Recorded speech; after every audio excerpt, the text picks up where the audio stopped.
కూర్చుందాం. ప్రభునందు ప్రియమైనటువంటి దేవుని బిడ్డలారా, దేవుని మహా ఉన్నతమైన ప్రేమను బట్టి, ఆయన ఉచితమైన కృపను బట్టి మరొకసారి మనం దైవ సన్నిధానములో చేరి దేవుని మాటలు వినటానికి దేవుడు మనకు అనుగ్రహించిన ఈ మంచి సమయాన్ని బట్టి మనం ప్రభుని ఎంతగానో స్తుతించవలసిన వారమై ఉంటున్నాం. ఈ సమయంలో దేవుని వాక్యములో నుండి మనము సామెతల గ్రంథాన్ని ధ్యానిస్తూ ఉన్నాము. మరి ఈరోజు కూడా దేవుడు తన వాక్యము ద్వారా మనతో మాట్లాడినట్లు, పరిశుద్ధాత్ముడే మన మధ్యలో తన కార్యాలు జరిగించినట్లుగా ప్రభు సన్నిధానములో మనం ప్రార్థన చేసుకుందాం.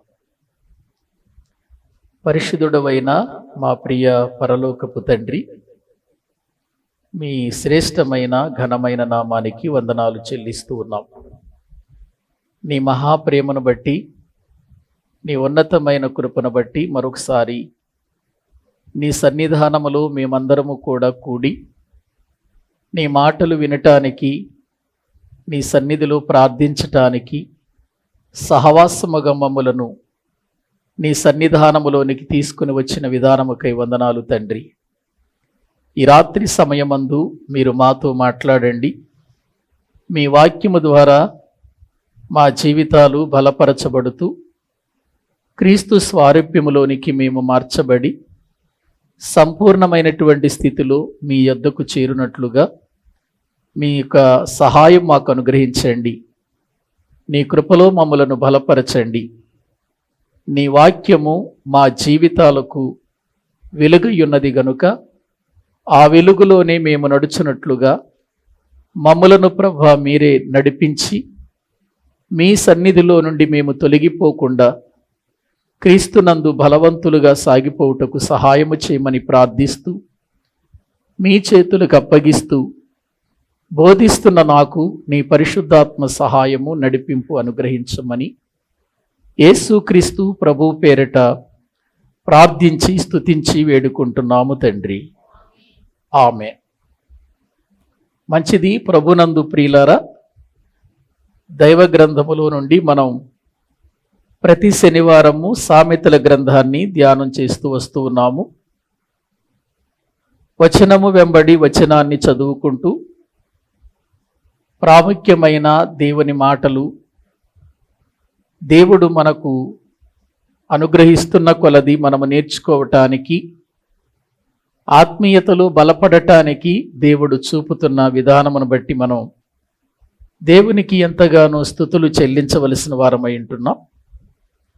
ఈ సమయంలో మన ధ్యానం కొరకు సామెతల గ్రంథము 8వ అధ్యాయము 32వ వచనము నుండి 36వ వచనం వరకు చదువుకుందాం. 32వ వచనము నుండి 36వ వచనం వరకు చదువుకుందాం. కావున పిల్లలారా, నా మాట ఆలకించుడి. నా మార్గములను అనుసరించువారు ధన్యులు. ఉపదేశమును నిరాకరింపక దానిని అవలంబించి జ్ఞానులై ఉండుడి. అనుదినము నా గడప యొద్ద కనిపెట్టుకొని, నా ద్వారబంధముల యొద్ద కాచుకొని, నా ఉపదేశము వినువారు ధన్యులు. నన్ను కనుగొనువాడు జీవమును కనుగొనును. యెహోవా కటాక్షము వానికి కలుగును. నన్ను కనుగొననివాడు తనకే హాని చేసుకొనును. నా యందు అసహ్యపడు వారందరూ మరణమును స్నేహించుదురు. చాలండి. ప్రభునందు ప్రియులారా, 8వ అధ్యాయములో మనము జ్ఞానమును గూర్చి మాట్లాడుకుంటున్నాం. ఈ జ్ఞానము మన యొద్దకు వచ్చి మనకు ఉపదేశముగా మారి మనకు బోధిస్తూ మన ఆత్మలను బలపరుస్తూ ఉన్నప్పుడు ఈ జ్ఞానమును మనము తెలుసుకోవాలని, ఈ జ్ఞానములో మనము నడవాలని, ఈ జ్ఞానము ఇచ్చేటువంటి సంపదలు మనము తెలుసుకోవాలని, వాటిని మనము సంపాదించుకోవాలనే విషయాలు ఈ 8వ అధ్యాయములో మనకు కనబడుతున్నట్లుగా మనము చూస్తూ ఉన్నాం. మనము చదువుకున్నటువంటి వచనాలన్నీ కూడా మరి ఇందులో చాలా విషయాలు మనం ముందు భాగాలలో నేర్చుకున్నవే. మరలా తర్వాత కూడా ఆ విషయాలు మనకు వస్తాయి గనుక వాటిని మనము దేవుని వాక్యానికి అనుకూలముగా మన జీవితానికి యోగ్యకరమైనటువంటి రీతిలో మనము తెలుసుకుందాం. ఇక్కడ దేవుని వాక్యంలో మనము చూస్తే జ్ఞానము అనేది ఎప్పుడు పుట్టిందో, ఆ జ్ఞానము ఎప్పుడు ఉన్నదో, ఎప్పుడు అది మానవ జీవితానికి ఉపయోగపడిందో దేవుని వాక్యములో నుండి పై వచనాలలో మనం చదువుకున్నాం, ధ్యానం చేశాం. మరలా తిరిగి ఇప్పుడు జ్ఞానము మాట్లాడుతున్న మాట చూడండి. కావున పిల్లలారా అని అంటుంది. అంటే జ్ఞానము ఎవరైతే అనుసరిస్తారో, జ్ఞానమును ఎవరు ప్రేమిస్తారో, జ్ఞానమును ఎవరు వెతుకుతారో, జ్ఞానము ద్వారా ఎవరు వారి జీవితాలను జాగ్రత్త పరుచుకుంటారో వారందరికీ జ్ఞానము తండ్రి అవుతుంది. ఆ జ్ఞానానికి మనము పిల్లలమవుతాం. ఆ జ్ఞానములో మనము నడుచుకున్నప్పుడు మన జీవితాలు దీవెనకరముగా ఉంటాయి అనే మాట మనము గుర్తించవలసినటువంటి వారమై ఉంటున్నాం. ఇక్కడ వాక్యంలో మనము చూస్తే, కావున పిల్లలారా నా మాట ఆలకించుడి, నా మార్గములను అనుసరించువారు ధన్యులు అనే మాట మనం చూస్తున్నాం. అంటే దేవుని వాక్యంలో ఈ మాటలన్నిటిని బట్టి మనం ఆలోచన చేస్తే లోకములో ఎన్నో మార్గాలు ఉన్నాయండి, ఎన్నో మార్గాలు ఉన్నాయి. కానీ మనలను ధన్యులునుగా చేసే మార్గం, మనలను ఈ లోకములో మంచివారిగా నిలిపే జ్ఞానము ఏదైనా ఉందంటే అది దేవుని జ్ఞానమే అనే విషయాన్ని మనం తెలుసుకోవాలి. ఆ మార్గము అన్నాడు అంటే ఆ దేవుని జ్ఞాన మార్గములో ఎవరైతే అనుసరించి నడుచుకుంటారో వారు ధన్యులు అని వాక్యంలో మనం చూస్తున్నాం. ఎందుకంటే భూమి మీద మార్గాలన్నీ మనల్ని మంచిగా నడిపించవు, మంచి స్థితిలో మనల్ని ఉంచవు. ఎన్నో మార్గాలు ఉన్నాయి, వాటికి కూడా మార్గాలనే పేరే కానీ అవి మనకు గమ్యానికి చేర్చే మార్గాలు కావు, మంచిగా మార్చే మార్గాలు కావు. వాస్తవానికి దేవుడు తన గ్రంథాన్ని మనకు రాసి ఇచ్చేటప్పుడు ఆ మార్గాలను గురించి ఎన్నో విషయాలు రాశాడండి. దుష్ట మార్గం ఉంది, నీతి మార్గం ఉంది, జీవ మార్గం ఉంది. ఇలా మనము దైవ గ్రంథములో ఎన్నో మార్గాలను మనము చూస్తూ ఉంటాం. కానీ దేవుడు జ్ఞానము మానవునికి అనుగ్రహించి ఆ జ్ఞాన మార్గములో నడుచుకోమన్నప్పుడు ఆది కాండములోనే, నోవహు కాలములోనే దేవుడిచ్చిన మార్గాన్ని చెరిపివేసుకున్నారు. వారికిష్టమైన మార్గాలకు వెళ్ళిపోయినట్లుగా ఆది కాండము 6వ అధ్యాయము 12వ వచనంలో మనము చూస్తాం. ఒకసారి ఆ మాటలు చదువుతారా? దైవ గ్రంథంలో మనము చూస్తే ఆది కాండము 6వ అధ్యాయము 12వ వచనము నుండి మనము చదువుకుంటే అక్కడ దేవుడు భూలోకమును చూచినప్పుడు అది చెడిపోయి ఉండెను, భూమి మీద సమస్త శరీరులు తమ మార్గమును ఏం చేశారట? చెరిపివేశారు. భూమి మీద ఉన్నటువంటి మనుషులు దేవుడు వేసిన తమ మార్గాన్ని ఏం చేశారు? చెరిపివేసుకున్నారు అని వాక్య భాగములో మనము చూస్తున్నామండి. అంటే దేవుడు ఒక మార్గం వేశాడు, ఆ మార్గంలో నడవమని మనిషికి చెప్పాడు. కానీ మనిషి ఆ మార్గాన్ని ఏం చేశాడు చెప్పండి? చెరిపివేసుకున్నాడు. ఇప్పుడు చెప్పండి, దేవుడుకు మార్గం వేసినప్పుడు అది చెరిపివేయబడిన తర్వాత ఇంకా ఆ మార్గంలో నడవటానికి వారికి అవకాశం ఉంటుందండి? ఉండదండి. చెరిపేశారు కదా. మనము అప్పుడప్పుడు పిల్లల్ని స్కూలుకు పంపిస్తున్నప్పుడు, అప్పుడే ప్రారంభంలో పంపిస్తున్నప్పుడు వారికి ఒక పలక బలపం ఇచ్చి పంపిస్తాం. అప్పుడు టీచర్ వాళ్ళకి ఏం చేస్తాడంటే పైన అక్షరాలు రాసి ఆ పలక మీద దిద్దమని చెబుతాడు. ఈ పిల్లలు ఏం చేస్తారు, ఆ టీచర్ రాసినటువంటి అక్షరాలు చెరిపేసి వీళ్ళు పిచ్చి గీతలు గీసి ఆ పలక నిండా కూడా వాళ్ళకి ఇష్టమైనటువంటి విధానంలో రాసి అవే అక్షరాలు అని అనుకుంటూ బ్రతుకుతారు. టీచర్ వేసిన మార్గాన్ని ఏం చేశారు, వాళ్ళు చెరిపేశారు. వాళ్ళు గీసుకున్న పిచ్చి గీతలే ఏమనుకున్నారు, చదువు అనుకున్నారు, అక్షరాలు అని అనుకుంటారు. ప్రియులారా, అలాగే దేవుడు వేసిన జ్ఞాన మార్గం, దేవుడు వేసిన మంచి మార్గం, దేవుడు వేసిన నీతి మార్గం, దేవుడు వేసిన మహిమ మార్గం, దేవుడు వేసిన జీవ మార్గం, ఇవన్నీ మనుషుడు చెరిపివేశాడు. ప్రియులారా, తనకిష్టమైనటువంటి మార్గాలలో నడవటం మనిషి ప్రారంభించాడు. తనకిష్టమైన మార్గాలను ఎన్నుకొని జీవించటం వలన మనిషి దేవుని మార్గానికి దూరమైపోయాడు. టోటల్గా దేవునికే ఏమైపోయాడు, దూరమైపోయినట్లుగా దైవ గ్రంథంలో మనము చూస్తూ ఉంటున్నాం. ప్రియులారా, కానీ ఇప్పుడు మళ్ళీ దేవుడు తన కృప ద్వారా ఏం చేశాడంటే ఈ చెరిపివేయబడిన ఈ మార్గాన్ని మళ్ళీ వేసి ఆ మార్గంలో ప్రతి ఒక్కరూ నడవాలని దేవుడు ఆశించాడు. వారికి అనేక రకాలైనటువంటి విధానాలలో బోధించి వారికి ధర్మశాస్త్రము అనే ఒక ధర్మశాస్త్రం ఇచ్చి వారు నడవవలసిన, వారు జీవించవలసిన కట్టడలను వారికి ఏం చేశాడు, నేర్పించాడు, తెలియచేసినట్లుగా మనము చూస్తున్నాం. ఇక ఆ మార్గాన్ని కూడా చెరిపివేసుకున్న తర్వాత ఇక ఎన్నడూ చెడిపివేయని ఒక నిత్య మార్గాన్ని దేవుడు వేశాడు ఈ భూమి మీద. అదే యేసు మార్గం. అందుకే యేసు ప్రభు ఏమన్నాడు, నేనే మార్గమును అని అన్నాడు. ఇంకా దీనికి మించిన మార్గం ఇంకోటి లేదు.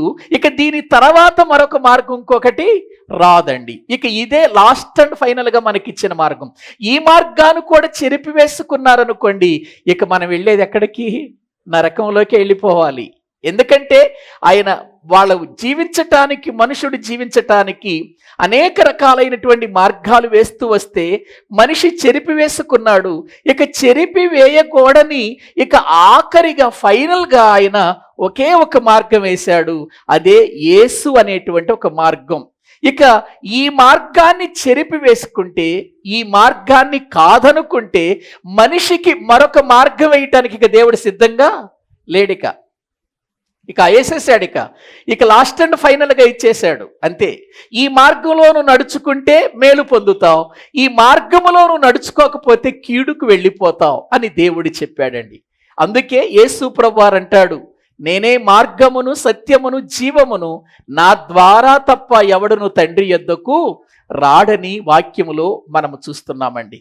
అందుకే ఇప్పుడు మనము ఈ మార్గములో నడవాలని దేవుడు ఆశించి మనకు మంచి మార్గాన్ని ఇచ్చి ఆ మార్గములో బ్రతకమని చెప్పినప్పుడు ఆ మార్గములను అనుసరించి బ్రతికేవాడు ధన్యుడు అని వాక్యంలో చూస్తున్నాం. యెహోషువతో కూడా మాట్లాడుతూ దేవుడు చెప్పిన ఒక మాట జ్ఞాపకం చేసుకుందాము రండి. ఆయన ఏం చెప్పాడో ఒక్కసారి మనము చూద్దాం. యెహోషువ గ్రంథం 1వ అధ్యాయము దేవుని వాక్యములో 7వ వచనాన్ని మనము చదువుకుందాం. 7వ వచనం, 1వ అధ్యాయము 7వ వచనాన్ని మనము చదువుకుందాం. అయితే నీవు నిబ్బరము కలిగి జాగ్రత్త పడి బహుధైర్యముగా నుండి నా సేవకుడైన మోషే నీకు ఆజ్ఞాపించిన ధర్మశాస్త్రమంతటి చొప్పున చేయవలెను. నీవు నడుచు ప్రతి మార్గమున చక్కగా ప్రవర్తించున్నట్లు నీవు దాని నుండి కుడికి గాని ఎడమకు గాని తొలగకూడదు. ఈ ధర్మశాస్త్ర గ్రంథమును నీవు బోధింపక తప్పిపోకూడదు.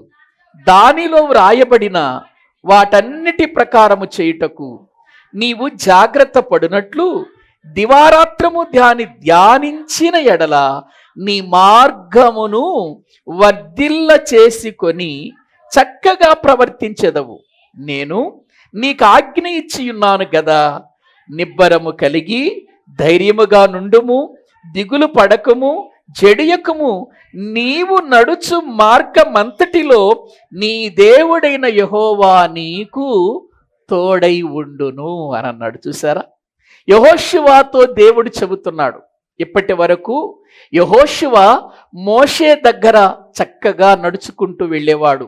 మోషే ప్రార్థన, మోషే బోధించే ధర్మశాస్త్రం, మోషే నడిచే విధానమంతా చూసినటువంటి యెహోషువ ఒక్కసారి తన కళ్ళ ముందున్నటువంటి ఒక మంచి నాయకుడు, మార్గములో నడిపించే నాయకుడు మరణించేసరికి అతని హృదయం ఒక్కసారిగా కృంగిపోయింది.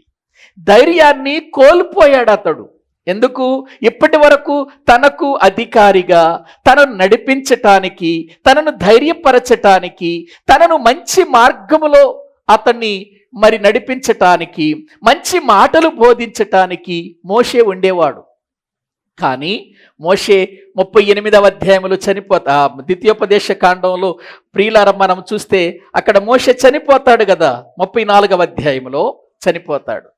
చనిపోయిన తర్వాత ఇప్పుడు యెహోషువ జీవితంలో ఒక ఆలోచన వచ్చింది.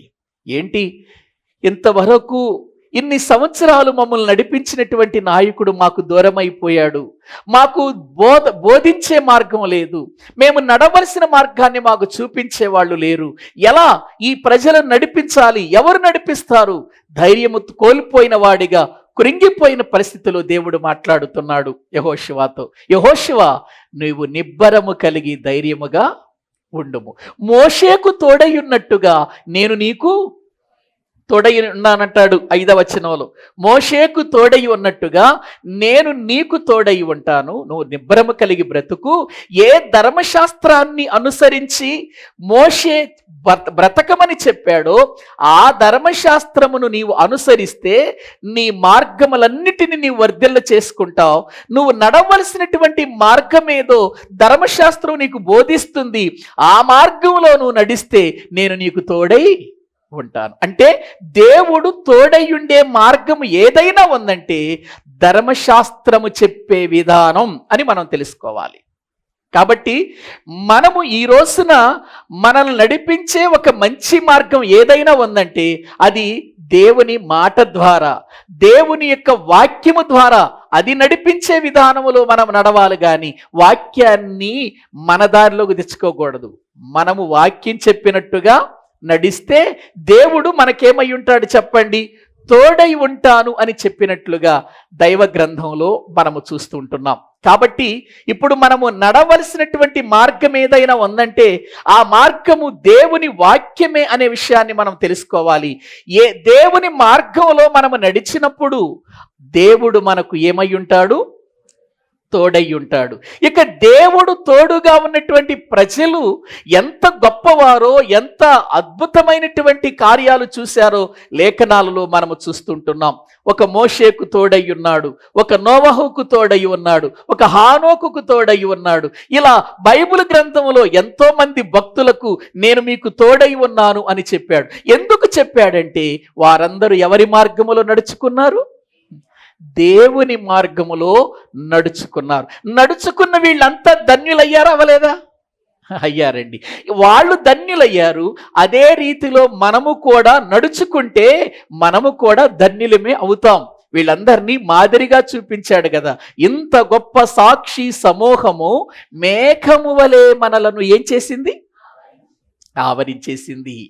మేఘములాగా ఆవరించేసింది.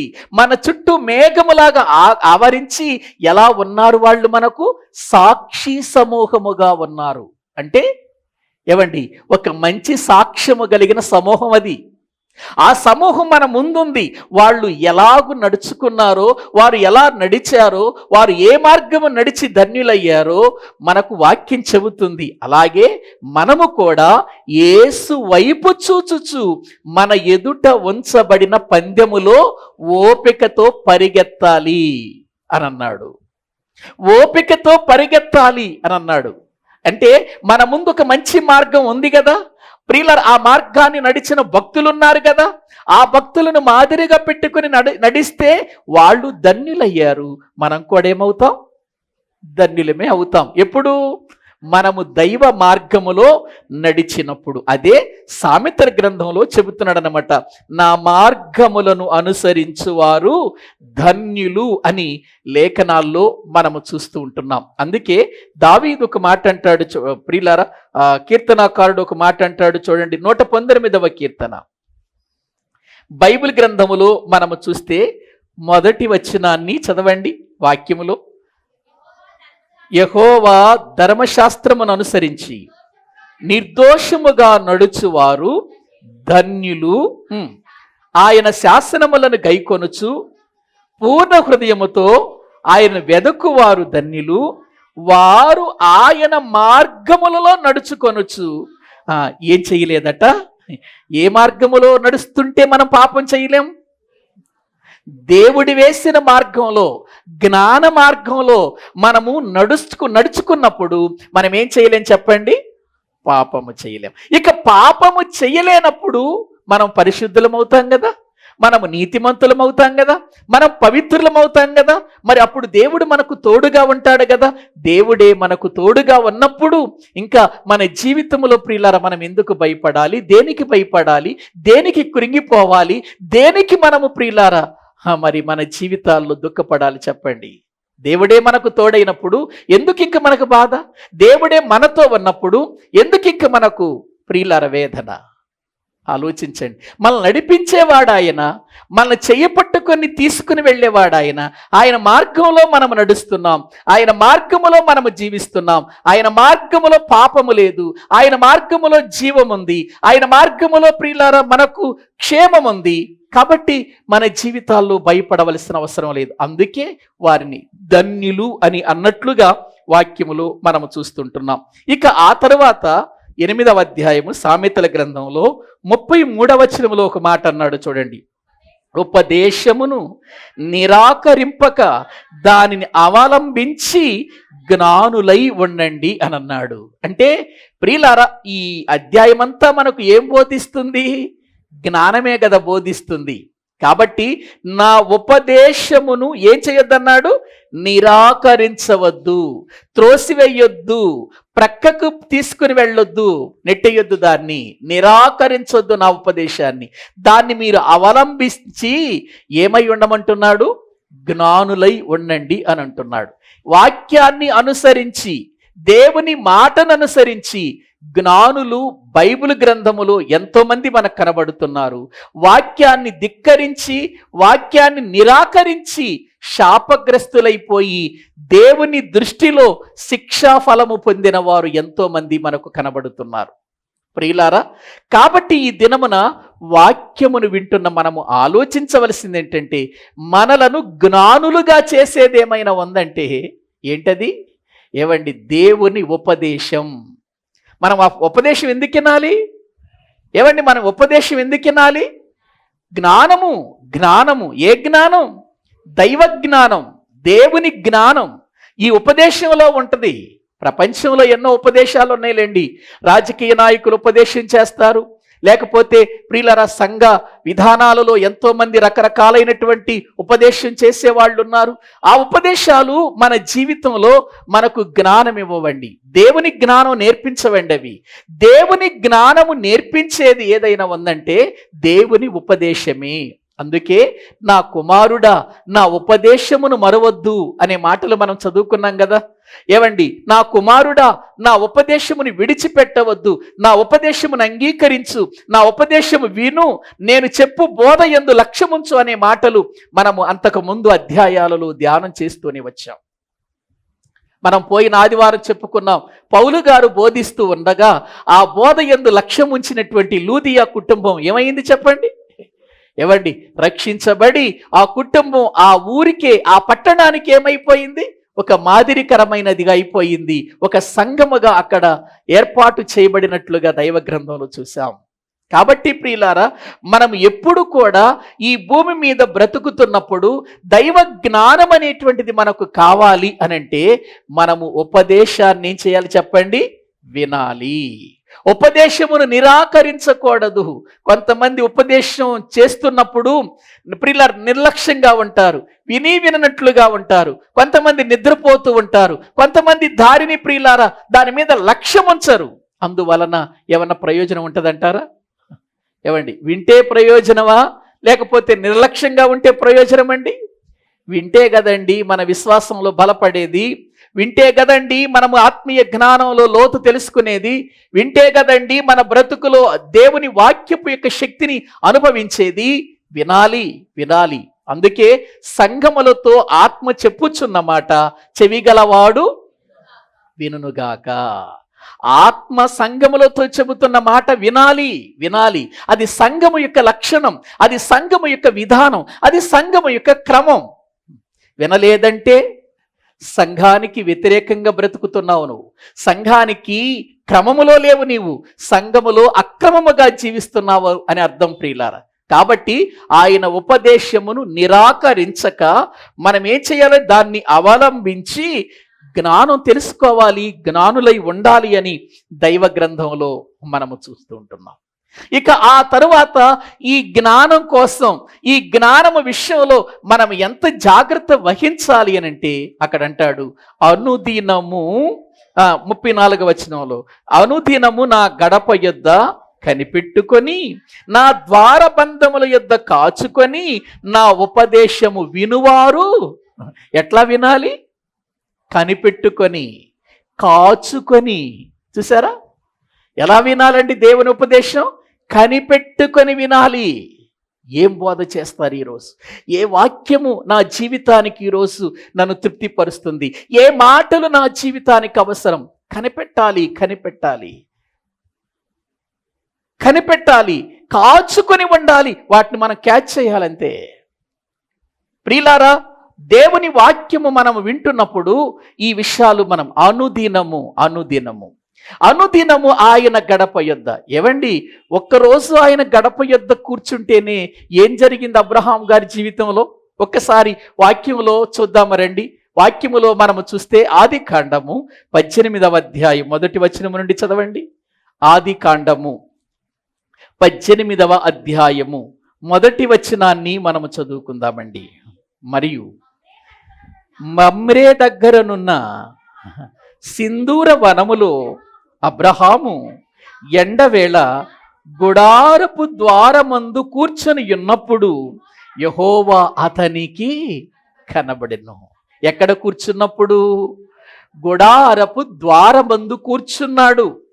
గుడారపు ద్వారమందు కూర్చొని ప్రియమైన దేవుని బిడ్డలారా, తన ప్రయాణంలో తను ముందుకు ఎలా కొనసాగాలో ఆలోచిస్తున్నాడు, కనిపెడుతున్నాడు. అప్పుడు దేవుడు అతనికి కనబడెను. ఎలా కనపడ్డాడు? చూడండి కింద ఎలా కనపడ్డాడు. అతడు కన్నులెత్తి చూచినప్పుడు 3 మనుషులు అతని ఎదుట నిలవబడి ఉండిరి. అతడు వారిని చూచి గుడారపు వాకిటి నుండి వారిని ఎదుర్కొనుటకు పరిగెత్తి నేల మట్టుకు వంగాడు. చూడండి, ఎప్పుడైతే గుడారపు ద్వారమందు కూర్చొని ఎదురు చూస్తున్నాడో వెంటనే 3 మనుషులు అతనికి కనపడ్డారండి. కనపడిన వెంటనే అతడు గుర్తించింది ఏంటంటే, ఇది దేవుడు చేస్తున్న కార్యం, ఇది దేవుడు కృపచూపుతున్న విధానం అని అనుకున్నాడు. పరిగెత్తుకుంటూ వెళ్ళాడు, వారి దగ్గరికి వెళ్ళాడు, నేల మట్టుకు వంగాడు, వాళ్ళకి నమస్కారం చేశాడు. నమస్కారం చేసి, మీ కటాక్షము నా మీద ఉండనివ్వండి అని వేడుకుంటూ, ఈరోజు నా ఇంటికి రండి, ఇదిగో మీరు వచ్చి ఈ చెట్టు క్రింద అలసట తీర్చుకోండి, నేను మీకోసం ఇదిగో భోజనము సిద్ధపరుస్తాను అని అబ్రహాము ఎంత ఆసక్తి చూపిస్తున్నాడో చూడండి, ఎంత ఆసక్తి చూపిస్తున్నాడు. ప్రియులారా, ఎంతగా అతడు మరి ఆతిథ్యం ఇవ్వటానికి ఇష్టపడుతున్నాడో చూడండి వచ్చినటువంటి ఆ సేవకులకు. ప్రియులారా, అతడు వెంటనే నీళ్ళిచ్చాడు, కళ్ళు కడుక్కున్నారు, చెట్టు క్రింద కూర్చున్న తర్వాత అబ్రహాము వెళ్ళిపోయాడు. శారాకు చెప్పాడు. శారా త్వరగా పిండి పిసికి రొట్టెలు తయారు చేసింది. అబ్రహాము వెళ్ళిపోయాడు. ఇదిగో అక్కడ అతడు ఒక దూడను వధించాడు, మాంసం తీసుకొచ్చాడు, వండాడు, వాళ్ళకి కడుపు నిండా భోజనం పెట్టాడు. ప్రియులారా, పెట్టిన తర్వాత ఏం జరిగిందో అక్కడ చూడండి, వాక్య భాగములు మనము చూస్తే 10వ వచనం చదవండి ప్రియులారా. అందుకు ఆయన, మీదిటికి ఈ కాలమున నీ యొద్దకు నిశ్చయముగా మరలా వచ్చేదను, అప్పుడు నీ భార్య అయిన శారా ఒక కుమారుడు కలుగునని చెప్పెను. శారా ఆయన వెనక నుండిన గుడారపు ద్వారమందు వినుచుండెను. అబ్రహామును శారాయును బహుకాలము గడిచెను వృద్ధులై ఉండిరి. స్త్రీ ధర్మము శారాకు నిలిచిపోయిన గనుక శారా, నేను బలము ఉడికిన దాననైన తర్వాత నాకు సుఖము కలుగునా, నా యజమానుడు వృద్ధుడై ఉన్నాడు కదా అని తనలో నవ్వుకొనెను. అంతట యెహోవా అబ్రహాముతో, వృద్ధురాలనైన నేను నిశ్చయముగా ప్రసవించెదన అని శారా నవ్వనేలా, యెహోవాకు అసాధ్యమనేది ఏదైనా నున్నదా? మీదిటికి ఈ కాలమున నిర్ణయ కాలమందు నీ యొద్దకు వచ్చేదను, అప్పుడు శారాకు కుమారుడు కలుగుననెను. ఏవండి, గుడారపు ద్వారమందు ఒక్కరోజు కూర్చుంటేనే ఇదిగో అబ్రహాము జీవితంలో ఒక వాగ్దానం, అబ్రహాము జీవితంలో ఒక నెరవేర్పు, అబ్రహాము జీవితంలో దేనికోసం కనిపెడుతున్నాడో దానికి ప్రతిఫలం ఏం కాబోతుంది, జరగబోతుంది. అది చెప్పటానికి అబ్రహాము ఇంటికి ఎందుకు వచ్చాడు? అబ్రహాము ఎండవేళ గుడారపు ద్వారమందు కూర్చొని, ఏంటి నా పరిస్థితి, నేను ఎలా ముందుకు వెళ్ళాలి? దేవుడు చూస్తేనేమో నీకు సంతానం ఇస్తానన్నాడు, ఇదిగో నీ సంతానం ఇసుక రేణువుల వలె చేస్తానన్నాడు, నీ సంతానము ఆకాశ నక్షత్రం వలె చేస్తానన్నాడు. చూస్తేనేమో వయసు మీద పడిపోయింది, వృద్ధులమైపోయాం, ఇంకా ఏంటి పరిస్థితి, మేము ముందుకు ఎలా వెళ్ళాలి? ఆలోచనలు పడిపోయాడు. అప్పుడు ఆ గుడారపు ద్వారమందు ఆలోచనలో ఉన్న ప్రియులారా, ఎదురు చూస్తున్న, కనిపెడుతున్న ఆ కనిపెట్టేటువంటి అబ్రహాము దగ్గరకు దేవుడు వచ్చి అబ్రహాముకు వాస్తవాన్ని చెప్పేస్తున్నాడిక. అబ్రహామా, ఇంతకాలం ఎదురు చూచావు కదా, ఇప్పటికీ 99 సంవత్సరాలు వచ్చాయి కదా నీకు, మరొక సంవత్సరానికి నీకు ఒక కొడుకు పుడతాడు. అంటే 100 సంవత్సరాలు రావాలి కదా, 100 సంవత్సరాలు వచ్చిన తర్వాత నీకు కొడుకు పుడతాడు. అప్పటికే వృద్ధాప్యములోకి వెళ్ళిపోయారు. ప్రియులారా, ఎంత గొప్ప అద్భుతమైనటువంటి విషయం జరిగింది. 21వ అధ్యాయంలోనికి రండి. ఆదికాండము 21వ అధ్యాయం 1వ వచనం చదవండి.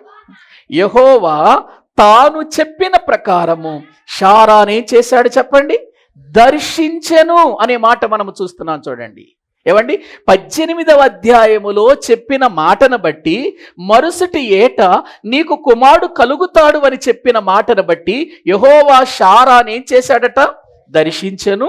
యెహోవా తానిచ్చిన మాట చొప్పున శారాను గూర్చి చేసెను. ఎట్లనగా దేవుడు అబ్రహాముతో చెప్పిన ఏ కాలం అదే కదా 18వ అధ్యాయంలో చెప్పింది. నిర్ణయ కాలం ఒకటి ఉంది, నేను నిర్ణయించిన కాలం, ఆ కాలం వరకు నువ్వు ఎదురు చూసావు, ఆ కాలం వచ్చేసింది, ఆ నిర్ణయ కాలములో నీ కొడుకు పుడతాడు అని 18వ అధ్యాయంలో చదువుకున్నాం కదా. ఇప్పుడు అదే నిర్ణయ కాలములో శారా గర్భవతి అయి అతని ముసలితనమందు అతనికి కుమారుని కనెను. ప్రియులారా, చూసారా, ఆయన గుడారపు ద్వారమందు ప్రియులారా కూర్చొని ఎదురు చూస్తున్నటువంటి అబ్రహాము జీవితములో సాధ్యము కాని దానిని సాధ్యము చేశాడు. ఎవరు? దేవుడు. అంటే అసాధ్యమైన దానిని ఏం చేశాడు చెప్పండి. అంటే ఎప్పుడు మనము దేవుని సన్నిధిలో కూర్చుంటామో, ఎప్పుడు దేవుని యొక్క గడప దగ్గర కూర్చుంటామో, ఎప్పుడు ద్వారబంధకాల దగ్గర కూర్చుంటామో, దేవుని ఆలోచనలతో, దేవుని యొక్క తలంపులతో మనము బ్రతుకుతామో, దేవుడు మన ఎడల కూడా అసాధ్యమైన వాటిని ఏం చేస్తాడు చెప్పండి, సాధ్యము చేస్తాడు. అదే అనుదినము నా గడప యొద్ద కూర్చొని. మరొక వ్యక్తిని మనము చూద్దాం బైబిల్ గ్రంథంలో, మనందరికీ తెలిసినటువంటి ప్రియులారా విషయాలే ఇవి. దానియేలు గ్రంథం 6వ అధ్యాయం 10వ వచనం చదవండి. దానియేలు గ్రంథం 6వ అధ్యాయము 10వ వచనాన్ని వాక్యములో నుండి మనము చదువుకుందాం. ఇట్టి శాసనము సంతకము చేయబడినని దానియేలు తెలిసి కొనినను అతడు తన ఇంటికి వెళ్ళి యథాప్రకారము అనుదినము అనే మాట చూడండి, అక్కడ అనుదినము ముమ్మారు మోకాళ్ళుని తన ఇంటి పై గది కిటికీలు యెరూషలేము తట్టునకు తెరవబడి ఉండగా తన దేవునికి ప్రార్థన చేయుచు ఆయనను స్తుతించుచుండెను. అనుదినము. శాసనమేంటి? ఏ దేవునికి నెల దినముల వరకు ఎవరు కూడా ప్రార్థన చెయ్యకూడదు. ఏవండి, శాసనం అది. ఎవరి శాసనం అది? రాజు శాసనం అది. ఒకవేళ అలా చేస్తే ఏం జరుగుతుందో ముందే చెప్పేశారు. ఏం చేస్తారు? సింహాల బోనులు వేస్తాం. ఏంటి, ప్రార్థన చేసినందుకు సింహాల బోనా? ప్రార్థన చేయటం నేరమా?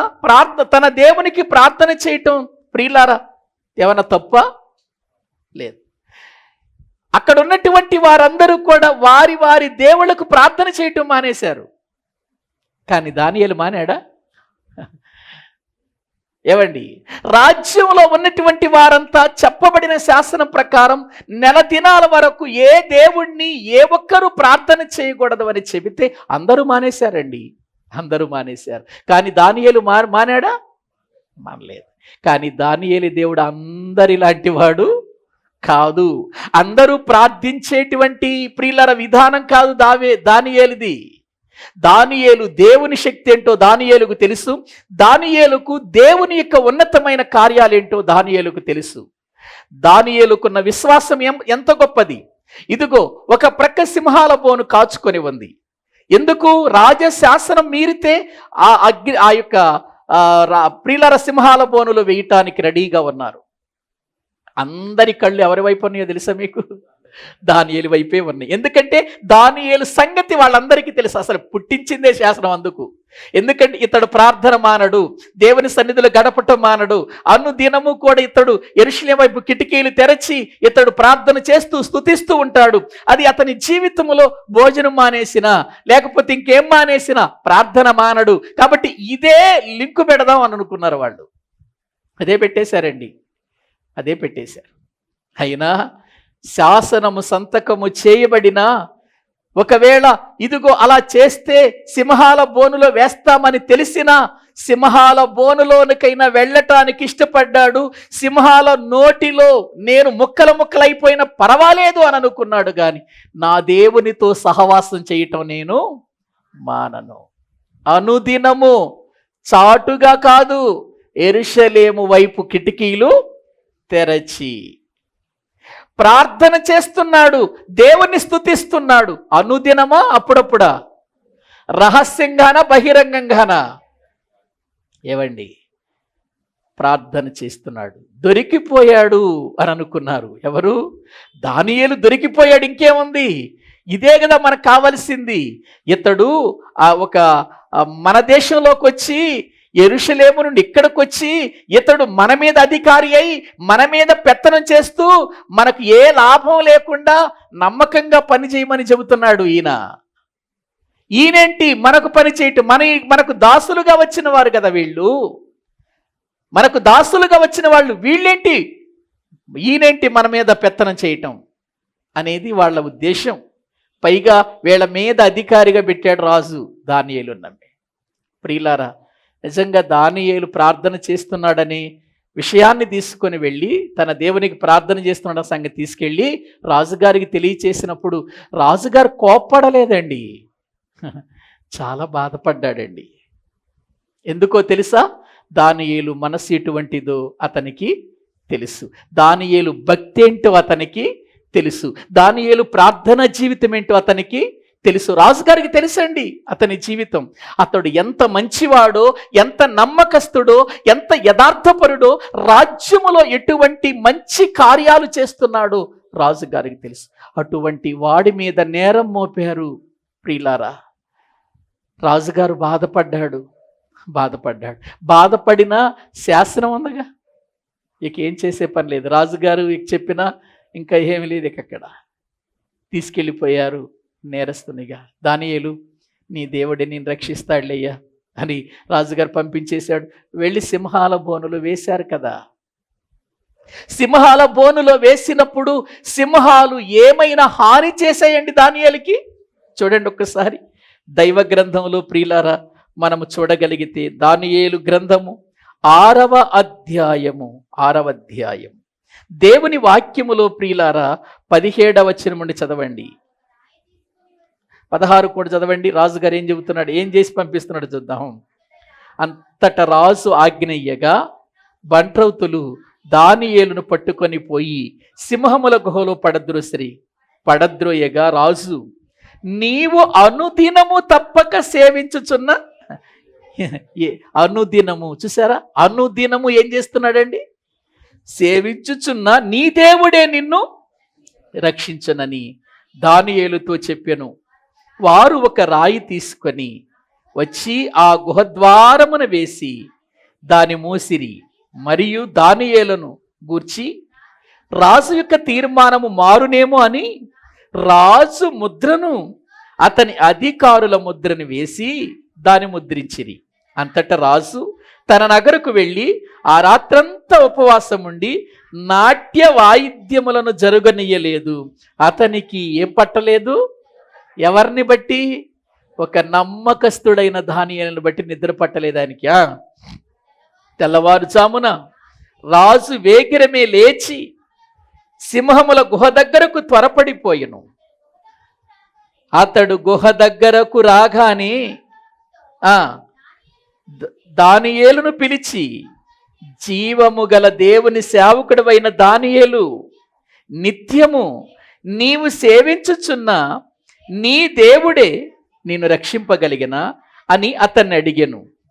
అందుకు దానియేలు, రాజు చిరకాలము జీవించునుగాక, నేను నా దేవుని దృష్టికి నిర్దోషినిగా కనబడితిని గనుక ఆయన తన దూత నంపించి సింహములు నాకు ఏ హానియు చెయ్యకుండా వాటి నోళ్ళు మూయించేశాడు.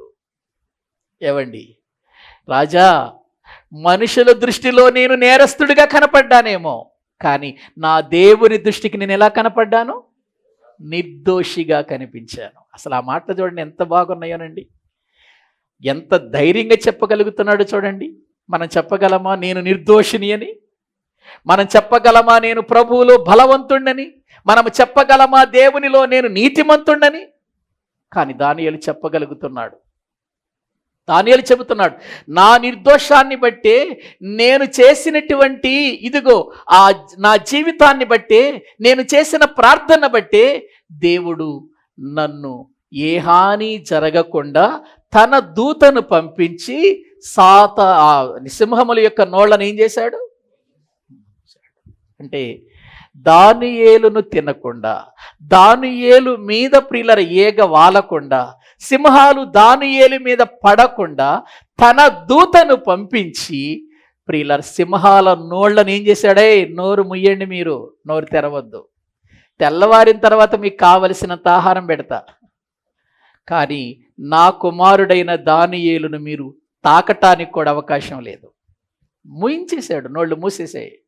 దేవుని దూత వచ్చి నోళ్ళు మూసేశాడు, వాటి నోళ్ళు అవి కూడా గప్చిప్పుగా పడుకున్నాయి అంతే.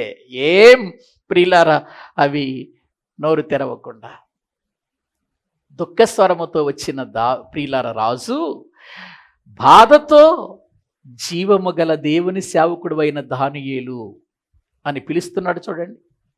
అంటే దానియేలు దేవుని సంగతి ఈ రాజుగారికి బాగా తెలుసు. ప్రియులారా, నిజంగా అతడు ఆ రాత్రి నిద్రపోలేదు. అందరేమో నాట్య వాయిద్యాలతో ఆనందపడుతుంటే ఆయనేమో నాకు నాట్య వాయిద్యాలు ఏం వద్దు, నేను ఈరోజు ఇదిగో ఉపవాసం ఉంటున్నాను, మీరేం ఇక్కడ కార్యక్రమాలు జరిగించొద్దని అంత మౌనపరిచేశాడు. నిద్ర పట్టలేదు. తెల్లవారిన తర్వాత వచ్చి మాట్లాడుతున్నాడు. ఏమని మాట్లాడుతున్నాడు? వాక్యంలో మనం చదువుకున్నాం కదా అక్కడ, నీవు సేవించుచున్న నీ దేవుడు నిన్ను రక్షింపగలిగిన. ప్రియులారా, ఏంటి ఇతడు సింహాల బోను నుండి రక్షించబడటానికి, కాపాడబడటానికి దేవుడు తన దూతను పంపించటానికి కలిగిన కారణం ఏంటి? అనుదినము అనుదినము ఎక్కడ ఉన్నాడు అతడు? ప్రార్థనలో. దేవుని యొక్క సన్నిధిలో దేవుని స్తుతిస్తూ ప్రార్థన చేస్తూ ఉన్నట్లుగా లేఖనాల్లో మనము చూస్తున్నామండి. ప్రార్థన చేస్తున్నాడు, దేవుని స్తుతిస్తున్నాడు, అందరూ వింటున్నారు. తన ముందు సింహాల పోనున్న ఎలా అంత ధైర్యముగా ఉండగలిగాడు ఆలోచించండి ప్రియులారా. అది అతని భక్తి జీవితం, అది అతనికి ఉన్నటువంటి జ్ఞానం, అతను నేర్చుకున్న జ్ఞానం అది. అందుకే ప్రియమైన దేవుని పిల్లలారా, బైబిల్ గ్రంథములో దానియేలును గూర్చి ఇంకా మనం చదువుకుంటే నీవు జ్ఞానవంతుడవు అని అంటాడు. నువ్వు జ్ఞానవంతుడు. ఎందులో జ్ఞానం? లోక సంబంధమైన వాటిలో కాదు, వాక్యము విషయంలో, ప్రార్థన విషయంలో, దేవుని సన్నిధిలో, ఆధ్యాత్మికమైనటువంటి విషయాల్లో ఎటువంటి వాడు చెప్పండి? జ్ఞానం. ఉపదేశమును విన్నవాడు జ్ఞానాన్ని పొందుకుంటాడు, అతడు అనుదినము దేవుని సన్నిధిలో జీవిస్తాడు ప్రియులారా. అందుకే అనుదినము ఆయన నా గడప యొద్ద కనిపెట్టుకొని ప్రియులార ద్వారబంధకముల యొద్ద కాచుకొని ఉపదేశము వినేవాడు ఎవరు? ధన్యులు. మరి మనము ధన్యులమేనా? వినే ధన్యులమేనా? మనం కాచుకొని ఉండే ధన్యులమేనా? అనుదినము కనిపెట్టే ధన్యులమేనా? ఏవండి, అసలు నిజంగా అండి, కనిపెట్టి మనము ఎదురు చూస్తేనండి చాలా గొప్ప కార్యాలు జరుగుతాయి. నాకు కావాలి, నాకు కావాలి, ఆ జ్ఞానం నాకు కావాలి, కనిపెట్టాలి. మనం ఎప్పుడైపోద్దా ప్రార్థన, ఎప్పుడు వెళ్ళిపోదామా అని ఆ కోరిక కాదు ఉండాల్సింది. నాకు కావాలి, దేవుని మాటలు కావాలి, ఇంకా వినాలి, నేర్చుకోవాలి, ఆత్మీయతలో నేను బలపడాలి, ఈ ఆసక్తి ఉండాలి. మనకు అది ఉండదు. టైం కొంచెం ఎక్కువైతే చాలు, ఒక 5 నిమిషాలు. ఏంటి అయ్యగారికి టైం చూసుకోలేదేంటి, ఇంకా ముగించలేదేంటి, టైం అయిపోయింది కదా, ఈ ఆలోచనలో మనం ఉండిపోతాం. ప్రియులారా, అది కాదు మనకు ఉండవలసింది. సహనం ఉండాలి. వాక్యంలో 40వ కీర్తనలో భక్తుడు దావీదు మాట్లాడుతూ ఏమంటాడు చూడండి ఒకసారి. కీర్తనల గ్రంథం 40వ కీర్తన 1వ వచనం చదవండి. యెహోవా కొరకు నేను సహనముతో ఎలా కనిపెట్టుకున్నాడు? సహనం ఉండాలి. కనిపెట్టుటలో సహనం ఉండాలండి, సహనం ఉండాలి. మన ఇంటికి ఎవరైనా ప్రాముఖ్యమైన వ్యక్తులు, మన బంధువులు, మన స్నేహితులు ఎవరైనా వస్తున్నారు, పలానా రోజున వస్తున్నాం అని చెప్పారనుకోండి, మనం ఏం చేస్తూ ఉంటాం? వాళ్ళ కోసం కనిపెడుతూ ఉంటాం కదా, కనిపెడుతూ ఉంటాం. ఎలా కనిపెడుతూ ఉంటాం? ఇంకా రాలేదేంటి, ఇంకా రాలేదేంటి, ఇంకా రాలేదేంటి, వస్తానన్నారు ఇంకా రాలేదేంటి, ఎదురు చూస్తూ ఉంటాం, కనిపెడుతూ ఉంటాం. ప్రియులారా, కనిపెట్టుటలో తొందరపాటు ఉండకూడదు. కనిపెట్టుటలో మనం ఎప్పుడు కూడా ప్రియులారా తొందరపాటు నిర్ణయాలు తీసుకోకూడదు. అది ఆలస్యమైనా కూడా ప్రియులారా తప్పకుండా జరుగుతుంది. ఎందుకంటే దేవుడు బైబిల్ గ్రంథంలో మనం చూస్తే హబక్కూకుతో చెప్పాడు, హబక్కూకు తొందరపడొద్దు, నేను ఏదైతే నీకు చెప్పానో, ఏ దర్శనమైతే నీకు చూపించానో అది త్వరగా శీఘ్రముగా జరుగుతుంది. కానీ నువ్వు చాలా జాగ్రత్త కనిపెట్టు, తొందరపడొద్దు. నీతిమంతుడు విశ్వాసం మూలముగా బ్రతుకుతాడు. ఆ విషయాలన్నీ కూడా దేవుడు హబక్కూకు చెప్పినట్లుగా మనం చూస్తున్నాం. కాబట్టి దేవుని సన్నిధిలో తొందరపాటు ఉండకూడదు, మనకు కనిపెట్టాలి. ఒక వ్యక్తి కోసం ప్రార్థన చేస్తున్నాం, కనిపెట్టాలి. దేవుడు తప్పకుండా కార్యం చేస్తాడు, కనిపెట్టాలి. ప్రియులారా, ఒక సంగతిని, ఒక విషయాన్ని దేవుని సన్నిధిలో ప్రార్థన చేస్తున్నాం, కనిపెట్టాలి. సహనం మనం కలిగి ఉండాలి. ప్రియులారా, నేను సహనముతో పెట్టుకున్నానంటున్నాడు ఇక్కడ భక్తుడు. పెట్టుకున్న తర్వాత ఏమైంది? జిగటగల దొంగ ఊబిలో నుండి, నాశనకరమైన ఊబిలో నుండి దేవుడు అతన్ని పైకి లేవనెత్తి బండ మీద నిలబెట్టాడు, బండ మీద నిలబెట్టాడు. కాబట్టి నా ప్రియ సహోదరి సహోదరులారా, సామెతల గ్రంథం 8వ అధ్యాయములో గడప యొద్ద కనిపెట్టుట, అనుదినము కనిపెట్టుట, కాచుకొని ఉండటం, ఉపదేశం వినటం, అది మన జీవితానికి ధన్యకరం అని వాక్యములో మనము చూస్తుంటున్నాం. ఎవడైతే అలా దేవుని మాటలు వింటాడో, దేవుని మాటల మీద ఆసక్తి కలిగి ఉంటాడో, ఉపదేశం కొరకు ఎదురు చూస్తూ ఉంటాడో, అతడు దేవునిని కనుగొంటాడు, జ్ఞానాన్ని కనుగొంటాడు, జ్ఞానాన్ని కనుగొంటాడు. ఆ జ్ఞానమును కనుగొనిన వాడు జీవమును పొందుతాడని ఉంది అక్కడ. ఏమండి, వాక్యంలో మనం ప్రియులారా ఏం కనుగొన్నట్లు లెక్క? చదవండి, సామెతల గ్రంథము 8వ అధ్యాయం 35వ వచనం. నన్ను కనుగొనువాడు జీవమును కనుగొనును, యెహోవా కటాక్షము వానికి కలుగును. నన్ను కనుగొనువాడు ఏం కలిగి ఉంటాడు? జీవము కనుగొనును. అంటే ఈ జ్ఞానము ఎప్పుడైతే మనము కనుగొంటామో, ఈ జ్ఞానమును ఎప్పుడైతే మనము ప్రియులారా అవలంబిస్తామో, ఈ జ్ఞానము గురించిన ఉపదేశాలు ఎప్పుడైతే వింటామో, అప్పుడు మనకు దొరికేది ఏంటి చెప్పండి? జీవం. ఏ జీవం అది? నిత్య జీవం. ఏ జీవం అండి? నిత్య జీవం అండి. నిత్య జీవం పొందుతాం.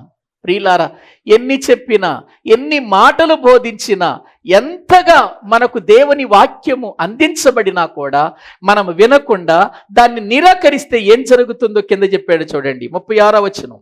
నన్ను కనుగొనని వాడు తనకే హాని. ఏవండి, జీవాన్ని కనుగొననివాడు, జ్ఞానం కోసం వెదకనివాడు. మనం ఈ జ్ఞానాన్ని గురించి మాట్లాడుకుంటూ సామెతల గ్రంథం 2వ అధ్యాయంలో జ్ఞానాన్ని ఎలా వెదకాలో చెప్పాడుగా. వెండిని వెదికినట్లు వెదకాలి, జాగ్రత్తగా వెదకాలి. వెండిని వెదికినట్లుగా వెదకాలి, పొలములోని ధనాన్ని వెదికినట్లు వెదకాలి. ఎలా వెదకాలో చెప్పాడు కదా. ఏవండి, అలా వెదకకుండా ఏదో రావటం, కాసేపు మందిరంలో కూర్చున్నాములే అంటాం, నిర్లక్ష్యంగా ఉండటం, వాక్యం ఏం చెప్పారో కూడా మనకు తెలియకపోవటం, అది మన జీవితంలో ప్రియులార అసలు హృదయంలోకి ఎక్కకపోవటం, వచ్చిన దగ్గర నుంచి నిద్రపోవటం, నిర్లక్ష్యంగా ఉండటం జరిగితే హాని కలుగుతుంది. మనకు హాని కలుగుతుందండి.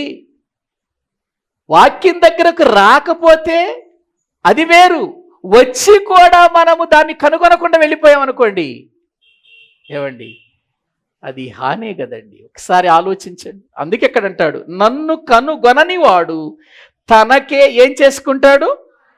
జ్ఞానం లేనివాడు. ప్రియులారా, జ్ఞానాన్ని కనుగొనని వాడు హాని తప్ప ఏం తెచ్చుకుంటాడు చెప్పండి జీవితంలో?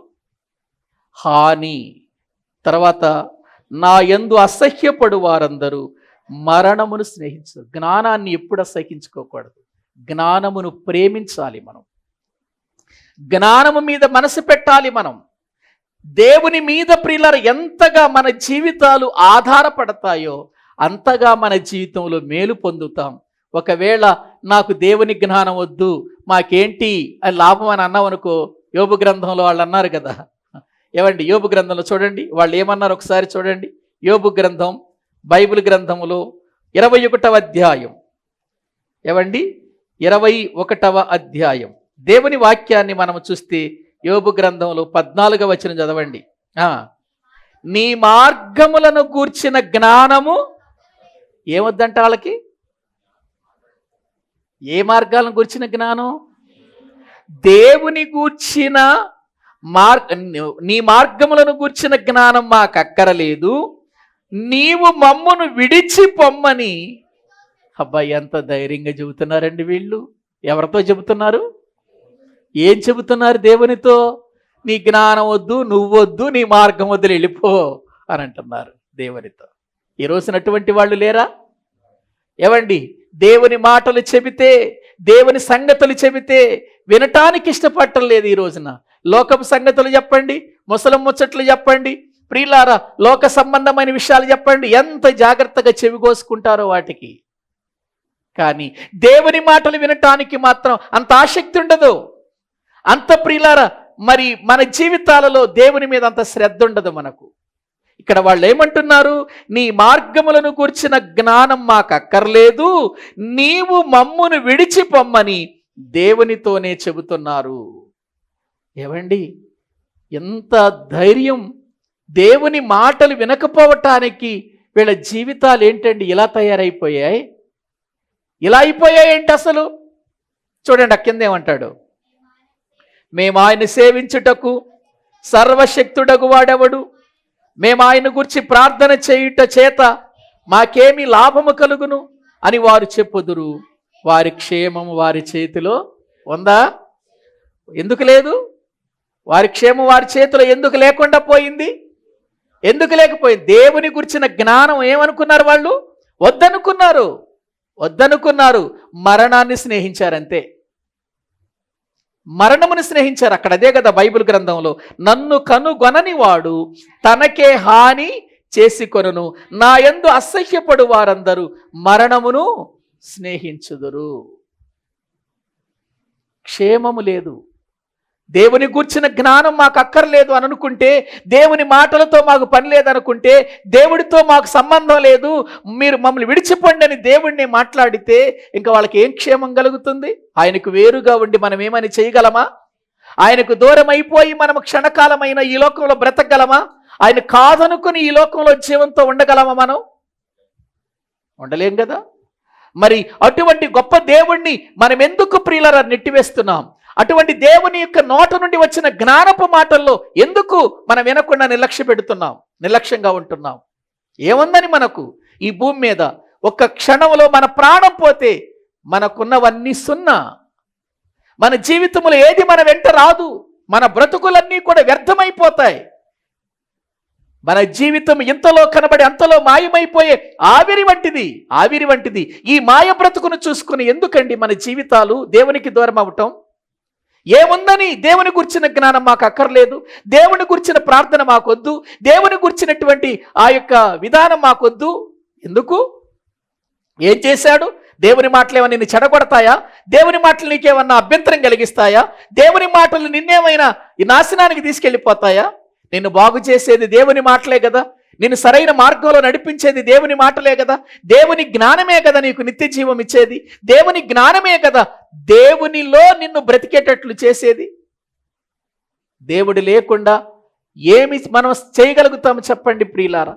దేవుణ్ణి కాదనుకున్న వాళ్ళు బైబిల్ గ్రంథంలో ఎంతో మంది మనకు కనబడతారు.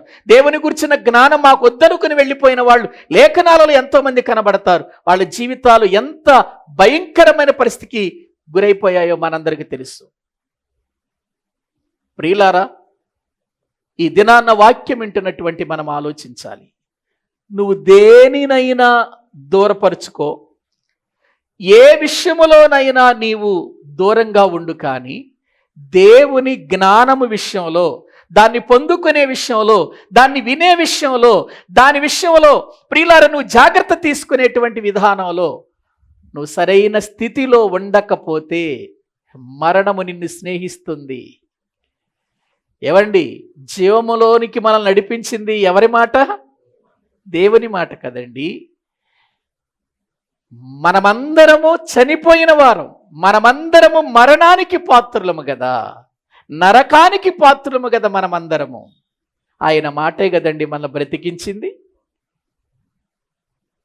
నీ వాక్యము నన్ను బ్రతికించెను, నా బాధలు అదే నాకు నెమ్మది కలిగించెను. నా మాట విని నన్ను పంపిన వాని యందు విశ్వాసముంచువాడు తీర్పులోనికి రాక మరణములో నుండి జీవములోనికి దాటించాడు కదా. మరి దేవుని మాటే మనల్ని మరణములో నుండి జీవములోనికి దాటిస్తున్నప్పుడు, జీవములోనికి దాటించే ఆ మాటే వద్దనుకుంటే ఇక మరణం తప్ప ఏముంటది? ఇంకా మరణమును స్నేహించటం తప్ప ఏముంటది చెప్పండి? కాబట్టి ఎవరికి దూరంగా ఉన్నా పర్వాలేదు, ఎవరిని కాదనుకున్నా పర్వాలేదు, కానీ నేనేమంటున్నానంటే వాక్యాన్ని బట్టి మనము దేవునికి దగ్గరగా ఉండాలి, దేవుని జ్ఞానం నేర్చుకోవాలి, దేవుని జ్ఞానానికి మనం అంకితమైపోవాలి. అది మనము నేర్చుకున్న కొలది, ఆ ఉపదేశం విన్న కొలది మన జీవితానికి మేలే జరుగుతుంది, కానీ మన జీవితానికి కీడు జరగదండి. ఆయన మాటే మన జీవితంలో ఈ లోకంలో బ్రతకటానికి కారణం. ఈరోజు మనం సజీవులుగా ఉన్నాం, ఈరోజు దేవుని సన్నిధిలో కూర్చున్నాం, ఆయన మాటలు వింటున్నామంటే దానికి కారణం ఎవరనుకుంటున్నారు? ఆయన మాటే కదండి, ఆయన మాటే కదా. ఆయన కాదనుకుంటే క్షణంలో ఏమైపోతాం? మనం ఈ లోకంలో ఉండలేం. ప్రియులారా, ఈ లోకములో మనము జీవిస్తున్నటువంటి ఈ జీవితం దేవుని యొక్క సన్నిధానములో ఆయన జ్ఞానముతో మనము గడపాలని ఆయన కోరిక. ఆయన గడప యొద్ద అనుదినము ఆయనకు కనపడాలనేది కోరిక. నీవు కాచుకుంటే నిన్ను ధన్యునిగా చేయటానికి, మేలులు విసిరివేయటానికి ఆయన రెడీగా ఉన్నాడు. అందుకే ఆయన యందు భయభక్తులు కలవారికి ఆయన దాచి ఉంచిన మేలు ఎంతో ఎంతో గొప్పది. అది అర్థమైతే నువ్వు దేవునికి దూరంగా లేవు. అది నీకు అర్థమైతే దేవుని మాటకు దూరం కాలేవు. అది నీకు అర్థమైతే ప్రార్థించకుండా ఉండలేవు. అది నీకు అర్థమైతే శ్రమైనా సరే దేవుని సన్నిధిలో గడపటానికి ఇష్టపడతావు. అదే కదండి దానియేలు సుఖములో ఉన్నప్పుడు ప్రార్థించాడా? దానియేలు ప్రియులారా మరి అన్ని విధాల ఆయన చుట్టూ కూడా ఆనందకరమైన పరిస్థితులు ఉన్నప్పుడు దేవుని ప్రార్థించాడా? కాదే. చావు దగ్గరుంది ఆయనకి. చావు దగ్గరుందండి. దేవుని సన్నిధిలో చావు దగ్గర ఉన్నా దేవుని ప్రార్థించటం మానలేదు. అనుదినం ఆయన్ని సేవించటం మానలేదు. ఇదిగో ఆ ప్రార్థనే, ఆ యొక్క ప్రియులార సేవించే, ఆ దేవుని స్తుతించే విధానమే అతని ప్రాణము నుండి, మరణము నుండి ఏం చేసింది చెప్పండి? తప్పించింది. మరణము నుండి తప్పించింది. ఈ దినమున వాక్యం వింటున్న మనము ఆలోచించాలి. ఈ జ్ఞానం మనకు ఎంత అవసరం అంటే ఎంతో అవసరం. ప్రియులారా, ఈ జ్ఞానం మనకు ప్రాముఖ్యమైనది అని నేను చెప్పను కానీ అతి ప్రాముఖ్యమైనది అని మాత్రం చెబుతాను నేను. ఈ జ్ఞానం మనకు భోజనం లేకపోయినా పర్వాలేదు, ఒక పూట తినకపోయినా ఏం పర్వాలేదు. ఏవండి, ఒక పూట మనం నీళ్లు త్రాగకపోయినా పర్వాలేదు. ఒక పూట మన జీవితంలో ప్రియులారా ఈ లోక సంబంధంగా మనం అనుభవించేటువంటివి ఏమీ లేకపోయినా పర్వాలేదు. ఈ జ్ఞానం కనుక మన జీవితాలలో లేకపోతే ఎంత ప్రమాదం జరిగిపోతుందో తెలుసా మనకు, మన కుటుంబాలకు. మనం చూస్తాం, ఆనాడు కయ్యూను దేవుని మాట వినలేదు, ఏమైపోయాడో మనకు తెలుసు. ప్రియులారా, కోరహు దేవుని మాట వినలేదు, ఏమైపోయాడో తెలుసు. యూదా ఇస్కరియోతు దేవుని మాట వినలేదు, ఏమైపోయారో తెలుసు. ఆనాడు దేవుని మాటకు, దేవుని జ్ఞానానికి విలువ ఇవ్వని ఇశ్రాయేలీయులు అరణ్యంలో ఎలా రాలిపోయారో మనకు తెలుసు. ఎన్ని తెలిసినా మనం కూడా శ్రద్ధ చేద్దామా? మనం కూడా నిర్లక్ష్యంగా ఉందామా? వాక్యం వినటంలో, ఉపదేశం వినటంలో, దాన్ని సంపాదించుకొని జ్ఞానులు అవ్వటంలో, అనుదినం ఆయన సన్నిధిలో ప్రార్థించటంలో మనమేమైనా ప్రియులారా వెనుకంజ వేద్దామా? వద్దండి, వద్దు. ఏది మరిచిపోయినా మనం అనుదినము దేవునితో సహవాసాన్ని మర్చిపోక, ప్రార్థన మరిచిపోక, ఆయన సన్నిధిలో గడుపుతూ ఆయన నుండి మేలులు పొందుకొని మరణమును స్నేహించేవారిగా కాక జీవమును కలిగిన వారిగా ఆ జీవములో బ్రతకటానికి ఇష్టపడదాం. అట్టి కృప దేవుడు మనకు దయచేయునుగాక. తలల వంచండి, ప్రార్థన చేసుకుందాం. తలల వంచండి, ప్రభు సన్నిధిలో మనం ప్రార్థన చేసుకుందాం. ప్రభువా, నీ మాటలు ఎంత గొప్పవి నాయనా. నిజంగా మేము వాటిని త్రోసివేస్తే హాని సంపాదించుకుంటాం, వాటిని కాదనుకుంటే మరణమే మమ్మల్ని స్నేహిస్తుందట నాయన. వద్దు నాయన, ఆ స్థితికి మేము వెళ్ళొద్దు నాయన. అందుకు మేము నీ సన్నిధికి రాలేదయ్యా, అందుకు నీ మందిరానికి రాలేదయ్యా. తన ముందు భయంకరమైనటువంటి శ్రమ ఉన్న అనుదినము మానక నీ సన్నిధానములో యెరూషలేము వైపు కిటికీలు తెరచి ప్రార్థిస్తున్న దానియేలు, నిన్ను స్తుతిస్తున్న దానియేలు ప్రభువా మాకు మాదిరిగా కనబడుతున్నాడు. ఎండవేళ అబ్రహాము గుడారపు ద్వారమందు కూర్చొని ఎదురు చూస్తున్నాడు. తన జీవితంలో ఇంకా వాగ్దానము నెరవేరలేదేంటని వేదనలో ఉన్నాడు.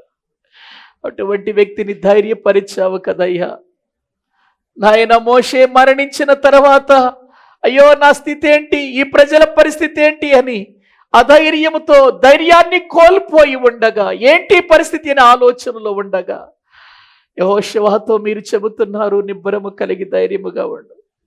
మోషే అనుసరించినట్లుగా నీవు కూడా ధర్మశాస్త్ర మార్గములో నడిస్తే మోషేకు తోడయ్యున్నట్టుగా నీకు తోడయ్యుంటాను. దేవుడు చెబుతున్నాడు ప్రియులారా. కాబట్టి ఈ దినమున దేవుని మాటలు వింటున్నటువంటి మన జీవితంలో ప్రభువా నేను ఎలా ఉన్నాను? నీ మాటలు త్రోసివేసే వ్యక్తిగా ఉన్నానా? నీ ఉపదేశాన్ని నిరాకరించే వ్యక్తిగా ఉన్నానా? నీ జ్ఞానమును ప్రభు నేను పొందుకోని స్థితిలో నాకేంటిలే అనుకుంటూ నేను బ్రతుకుతున్నానా? అట్టి మనసు నాలో తీసేయండి అయ్యా. నీ మాటకు విధేయత కలిగిన మనసు పెట్టండి. నీ సన్నిధానములో తగ్గించుకునే మనసు పెట్టండి. నీ సన్నిధిలో ప్రభు నాయన ఎటువంటి పరిస్థితులైనా ప్రార్థించటం మానని పరిస్థితి మాకు పెట్టండి నాయన. నిన్ను కలిగి నీతో కూడా కలిసి మేము ప్రయాణించే వారిగా మమ్మల్ని చెయ్యండి ప్రభు అని మళ్ళా మనము దేవునికి అప్పగించుకొని ప్రార్థన చేద్దాం.